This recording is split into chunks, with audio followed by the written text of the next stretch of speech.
Okay, so the thing is, I am just stating that how AI machine works.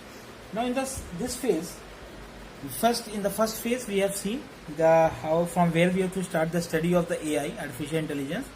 In the second phase, we have seen that how the AI machine works. In the third phase, we are explaining how AI gathers the data from the environment. For this, we have to move on to two different concepts. First is soft computing and second is the perceptron model. Okay, so soft computing, I have written soft computing the second term. That doesn't mean that soft computing is of second priority.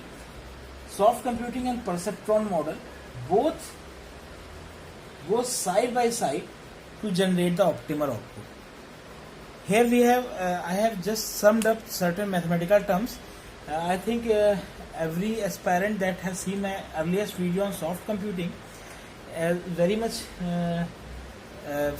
we can say very much familiar with this kind of diagram.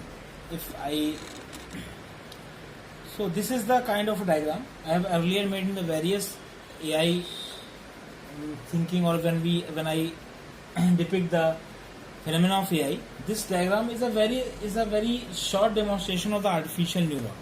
We have I have discussed there how a biological neuron works. We simulate this artificial neuron with the help of the concept how information flow in the biological neuron, and then simulate this information with the help of some mathematical functions, and we generate this. This is not the only artificial neuron model. Apart from this, I have discussed there 2 or 3 more neural models, but most easy model is to understand is that. Apart from that, other two models have probability theory assessment there. They follow the Bayesian networks. That why they are a little bit complicated. But this is very easy. This is called Magville-Put model, and it has summation functions x1, x2, x3. This is the input stimulus. This input stimulus has been gathered from which device? Sensors. Okay. Now appropriate weights have been applied and has been summed up. What is the physical significance of weight? Basically, weight signifies the importance of this input stimulus. Suppose I have given the example from there also. If we are performing any work and an ant bites in my hand, then my input stimulus give the highest priority to this input stimulus, ant biting. So okay, because in my mind it is this task that harms the body is automatically prioritized. That if any harm to the body occurs, then priority goes to eradicate that factors that encounters the harm to the body.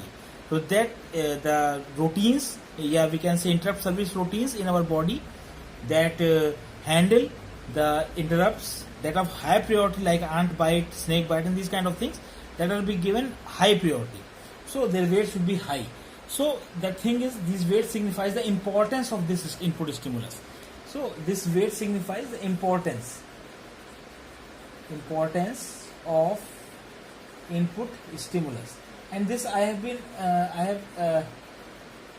lectured various times about these kind of weights. In each CS computer science lecture, I initially started from that concept also. Okay.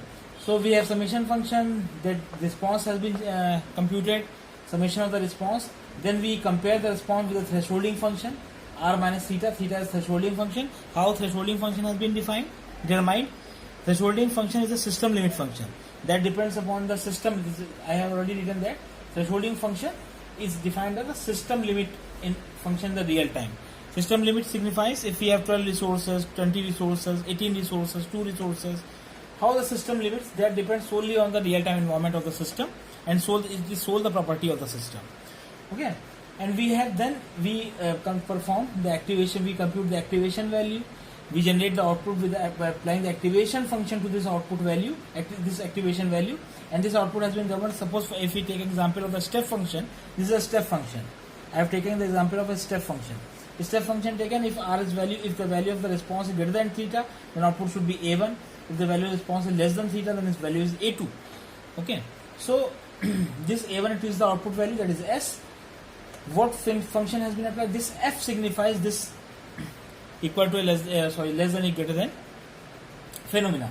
This is the activation function that operates over this x, and this x is the activation value. If we talk about the physical perspective of this thing, why r minus theta? Because if we compare with the natural, we can say biological neuron, so the next dendrite will fire for the next axon only and only when the input stimulus is greater than some value. That some value is this threshold function. Threshold is the limiting value. If the value is less than that, it has been considered that nothing has been happened. Okay. If the intensity of the biting is more than certain bearing criteria of our body, then only we are infected. When our pulsar will recognize that the insect has bitten or we can say insect has bite my skin. Okay. The thing is that thresholding function limits. Thresholding function signifies the limiting value. Okay. So the thing is, this is very important phenomena, generation of activation value. We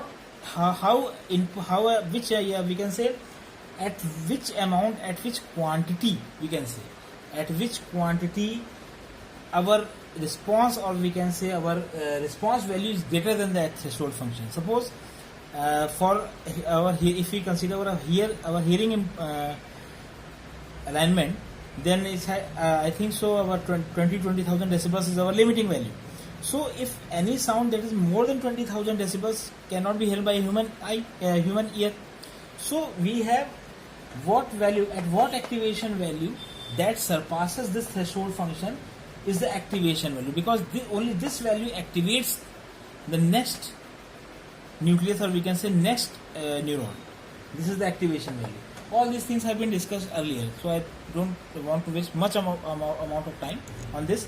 Now, the thing is that after executing this, we got a system, we got our output value, but here I am not very much sure that this optimal value is either optimal or not, or we can say this value obtained is the most optimized value or not. So for that, we have to follow the perceptron model. Perceptron model says that at each step we have to adjust the importance of the input stimulus. How can we adjust the importance of the input stimulus? We can adjust the importance of the input stimulus with the help of three factors.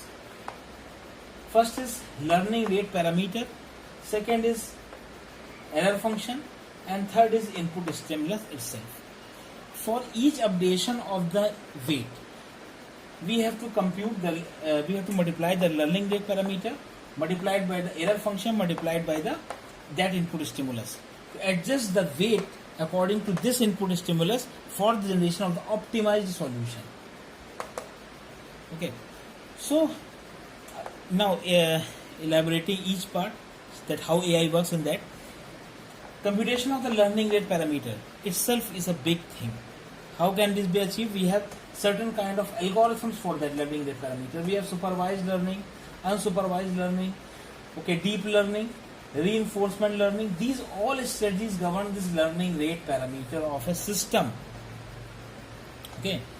Till now, much of the students have read that supervised learning in theoretical form, reinforcement learning in the theoretical form, unsupervised learning in a theoretical form. But no, these all learning parameters has been normalized to a definite value depending upon the system response and brought up to a definite integer value that has been put here to generate to help in the computation of the weight adjustment, so that the weight has been adjusted based on the sufficient, or we can say most optimized solution. Now the thing is how this can be related.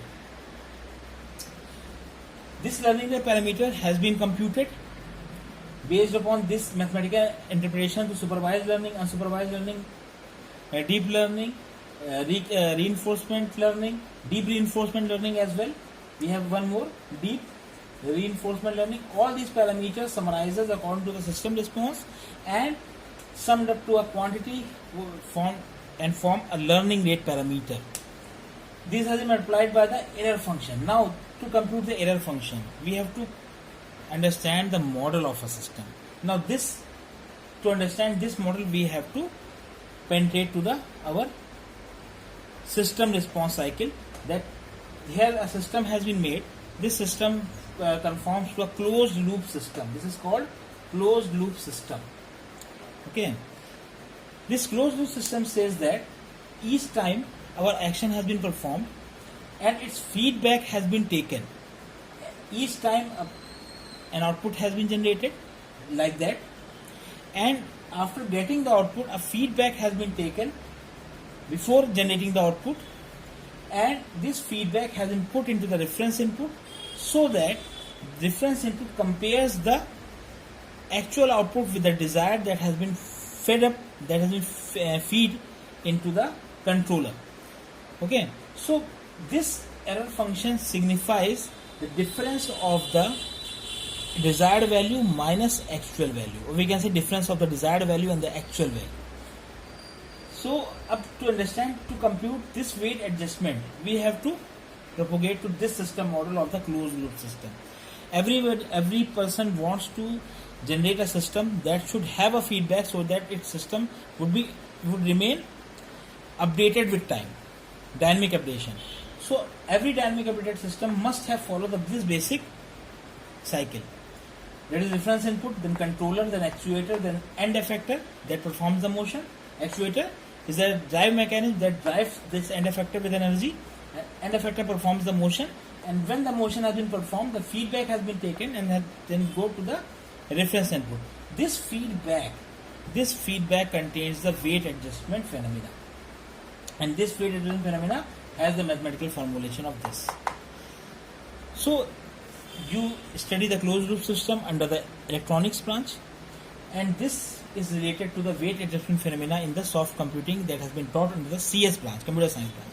So see how this is the beauty, how different branches interrelate to generate an optimal solution. That's why I am saying that AI is a interdisciplinary, it is a product. That's why it contains summation, or we can say it contains the concepts of multiple branches. Okay. So the thing here is that we gather the data in the form of input stimulus, we adjust the weights, we use the formulation of this feedback, and we adjust the weight according to that. For learning the parameter, we have this type of learning algorithms are there. In these learning algorithms, we have certain kind of, a very important thing I want to discuss here is that most of the students even during MTech, their MTech curriculum, are not very much aware of the fact that what is the difference between the classification and clustering. This is a very important thing. I have taken the lecture of an MTech student that has been doing MTech from NCR area, and in supervised learning and unsupervised learning strategies, he is unable to bifurcate the clustering and classification phenomena. Always remember that the clustering has been incorporated, because if we talk about the clustering, if we bifurcate for clustering and classification, then clustering will always be in the unsupervised learning strategy, and in supervised learning there is a classification. If we drawn by their actual meaning, both resembles that clustering and classification are the same thing, but no. Basically, clustering formulates the unsupervised learning. Here, the system doesn't know that whether we have, suppose for example, if we have to classify a fruit. If we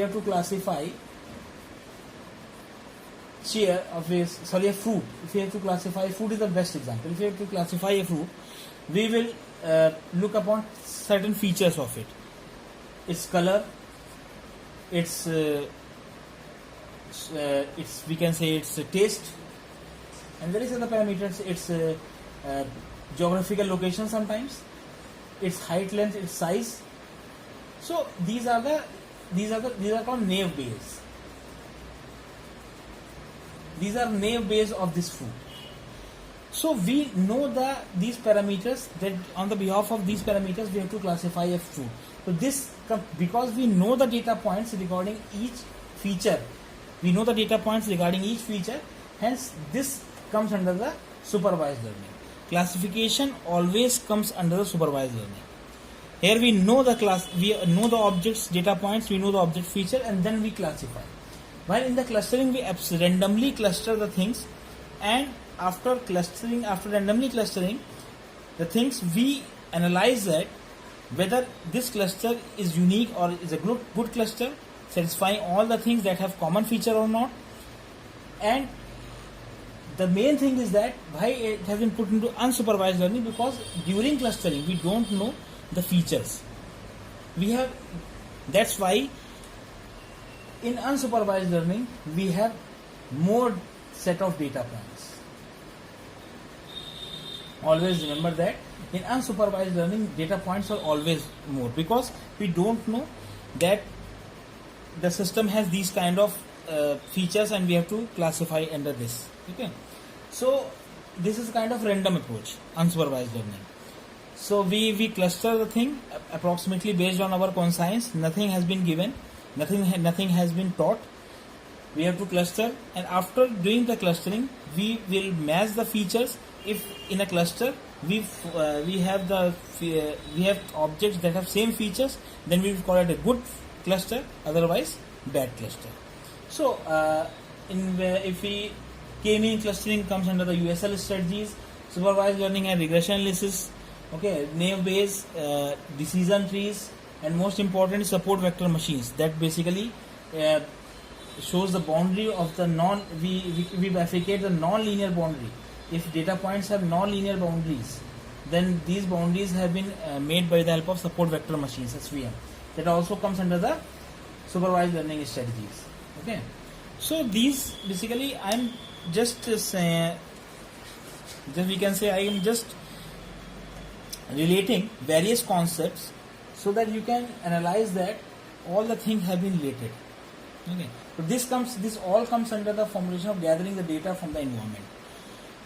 Now, after gathering the data from the environment, next and the last point I want to discuss how we have to attain our next strategy. How will we propagate towards our real artificial intelligence machine making. So now we have covered the preliminary 3 sections of our AI series. So in the fourth and I think I cannot say it's the last section, because a very drastic we can say a very drastic advancements keep going on in the AI sector. So in AI sector, each and every domain in itself is a syllabus, or we can say a subject in itself. Big data is a subject of that. Machine intelligence, machine learning is that. Data sciences also incorporates how it converges to AI, or how it has been correlated with the AI. All these things, AI is a very large domain. So I can't think it's the last chapter for that, but it gives a vision. It gives a vision that how you have to study the AI up to the which extent. Okay. So the thing is, now the fourth module I am discussing, learning from data. Now I am elaborating how to learn from data. We are constantly being guided by that I think it's in all machines, in all books, we have this sentence that machine learning is the learning from data, and the AI is the learning from the explicit programming as well, or how machine learning is different from other learning languages or programming languages. So the simple line has been written that in machine learning learns from the data. So what exactly the learning from data means? So the learning from data incorporates 3 things. Till now, I am just talking about till now perspective. Till now, it have neural network plus rule-based systems plus fuzzy systems. Fuzzy systems I will measure here that later on it can be in quantum systems. Fuzzy systems has been replaced by the quantum systems, because quantum systems have lesser space and time complexities than fuzzy system. So in the initial perspective, we have crisp systems that follows the Boolean logic. Then we have fuzzy systems, because fuzzy systems are more accurate than the crisp logic or crisp systems, where we have the various parameters between the true and false, or good or bad. And then comes the quantum system that have ultra large scale compression. We can say we have very few memory required for possessing large information. So if we predict the traversal of the memory storage from the crisp systems to the quantum systems, all innovation depends upon the fact that crisp systems classify the whole word in the two form, either 0 or 1, that is either perfectly true or perfectly false, which cannot be commit exact in the real time scenario. We have to bifurcate between the 0 and 1, part in what manner it is partly good, in what manner it is partly bad. That gives the formulation of the fuzzy systems. But as we have normalized the table between 0 and 1, we have certain data point, infinite point between 0 and 1. So we have, obviously, if we increase the resolution of the data, then it contains more data points, more space complexity will arise. To curtail that, later quantum systems have also been discovered. I am shooting this video in 2023, where recently Nobel Prize has been given to the physics scientists on the basis of the I think so it's given on the chemistry oriented peoples that have worked on the fabrication of the quantum dots. And when we say anything about the quantum, that signifies the very ultra large scale tiny objects. Okay, so these quantum systems, why have been introduced? Because quantum systems have ultra large scale compression techniques that are very miniature quantities. Our time and space complexity will drastically reduce. So for system later on, not now in 2023, not now, later on, these fuzzy systems have been concluded to quantum systems in later on advancements. Till now we have fuzzy systems as well. So learning from data incorporates three things in the basic manner: neural network, rule-based systems, and fuzzy systems. Neural network, I want to share with you. I am taking an RDC meeting in a university, private university in Lucknow. Then a candidate, I cannot name here. He is a PhD candidate, and he don't know the difference between the neural logic, neural network, and the fuzzy logic. This is a very drastic thing, because our whole of the education system is based on the theoretical perspective. Nothing we can say. No professor is interested in intermingling the sciences so that a product has been developed in a specified manner. So if we just converge over a single science, then the output will be the same. Okay, that's why I'm just clearing the difference between the two. Okay, so that's why I have differentiated neural network here and fuzzy system is there. Actually, neural network, or ANN we can say, that incorporates solely on the learning phenomena. That has supervised learning, reinforced learning, unsupervised learning, deep reinforcement learning. Okay, so these all the learning phenomena comes under the neural network. That forms the various kind of back propagation algorithms, recurrent networks, feed forward networks. These all comes under the learning category that covers by the neural network phenomena. That learns from the environment only. This is the sole purpose of the neural network.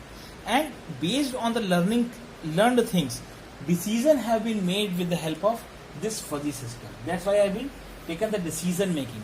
So decision making thing is concerned with the fuzzy system or the quantum systems. Neural network solely concerns over the learning. So learning and decision making are two different things.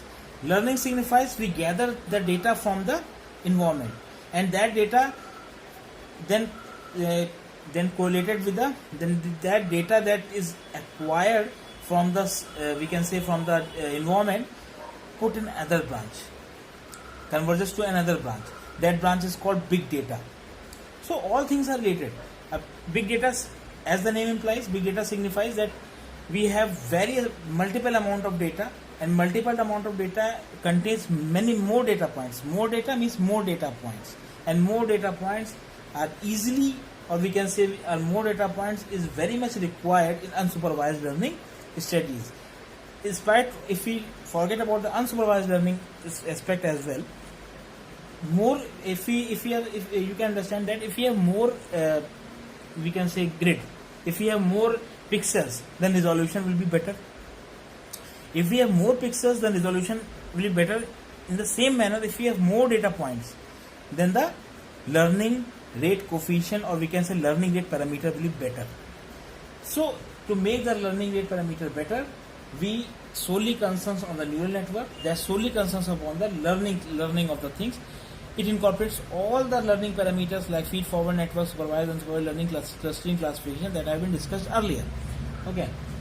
Now, and after taking the data, we have to formulate the relationship between the data, and this relationship have been formed by the rule-based systems that has been classified under the predicate and propositional logic. I think so. Various nowadays intermediate computer science of CBSE and ICSE schools also have this rule-based systems knowledge in their syllabus. You have studied this predicate and propositional logic things in the discrete structures or discrete mathematics, I can say. This subject is by the name of discrete mathematics, where we study the predicate and propositional logic. Basically, this is not a very difficult thing. When we acquire the data by the learning, then we will establish the relationship between the objects, relationship between the data points. This relationship has been developed with the help of this rule-based systems, bifurcated into the predicate logic and propositional logic. Propositional logic simply classifies the data in the form of truth and false statements, whereas predicate logic establishes the relationship between the objects, that is, with the help of quantifier mechanism. And quantifier mechanism you have studied for all. These symbols are very much of very much importance. This is for all quantifier. This is for existential quantifier. There exists some. Okay, so this forms under the predicate and propositional logic. Here the main emphasis is on how we establishes the connection between the data. Okay, so we gather the data from the environment.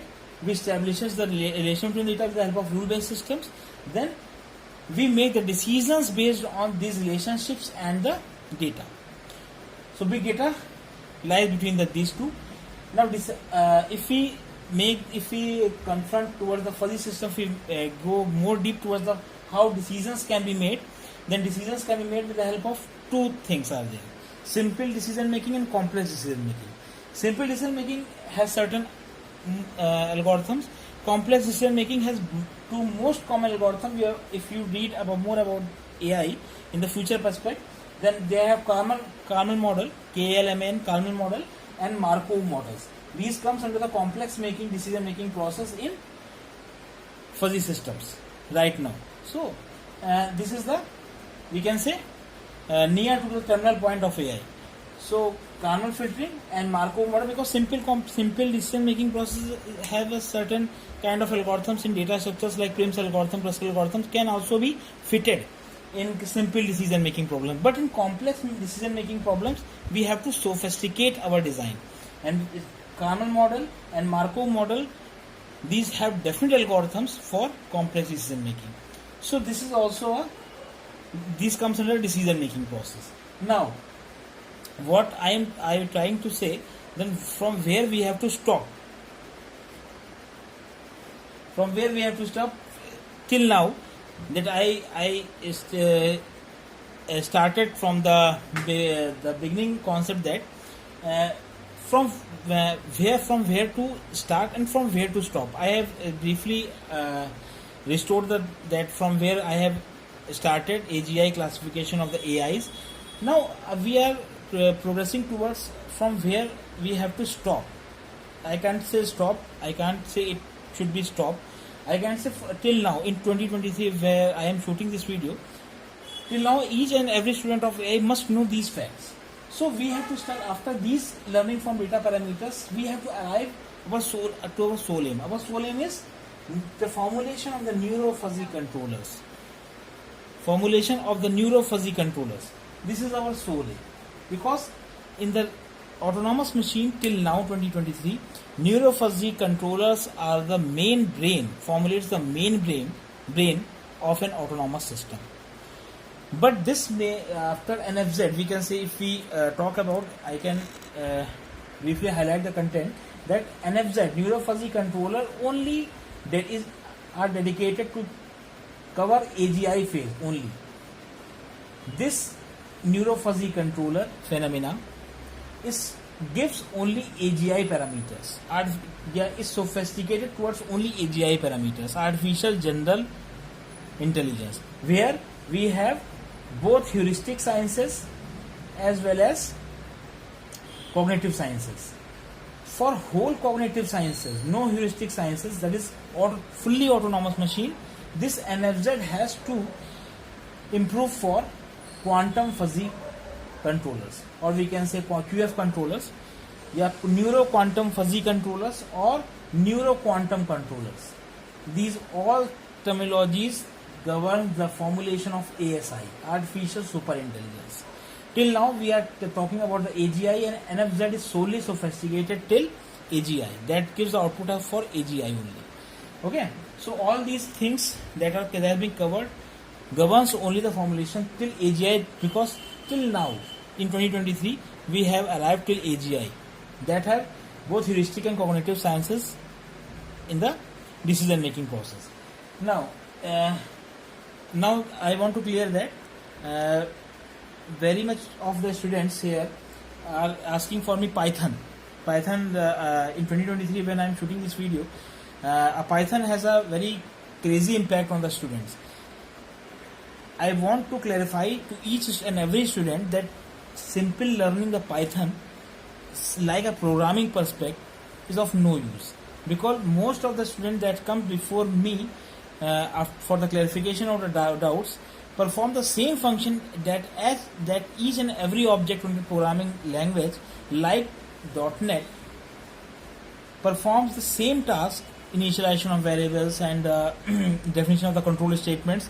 All of these things have been covered already in the .NET platform.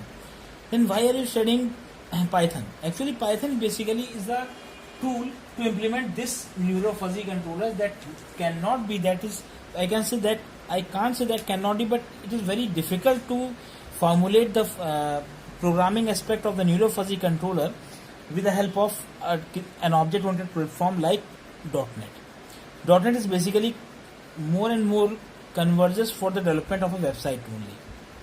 Okay, so for decision making perspective, for classification of the objects, for establishing the relation between the objects, Python has been evolved. And during the evolution of this Python, why this has been evolved? Because Python has been evolved because it establishes the relationship between the classes and objects. Okay, and to which this class and object relationship has been related with each and every object in the programming language. Each OOP language establishes the relation between the class and object. Then why Python has been called as the major language for machine learning? Because it explicitly classifies and cluster each and every object based on the learning mechanism. And if each and every student learns how to differentiate the clustering and classification mechanism with the help of library functions attained in the Python, then it can attain the neuro fuzzy computation that is very difficult to attain during a website programming language like .NET. So you have to terminate till now to neuro fuzzy controller with the help of Python programming language in that aspect. So you have to understand the Python programming language to formulate a neuro fuzzy controller simulation, or we can say simulate a neuro fuzzy controller using Python should be the object for today's student to arrive to a real perspective for AI seeking aspirant. Okay, so I think so that should be very much clear, and I had done my best to express what things I gathered from different of my experience, and I think so I want deeply from my heart that each and every student can be beneficial from my knowledge, and I keep posting all these videos that will enhance the real track towards the real things.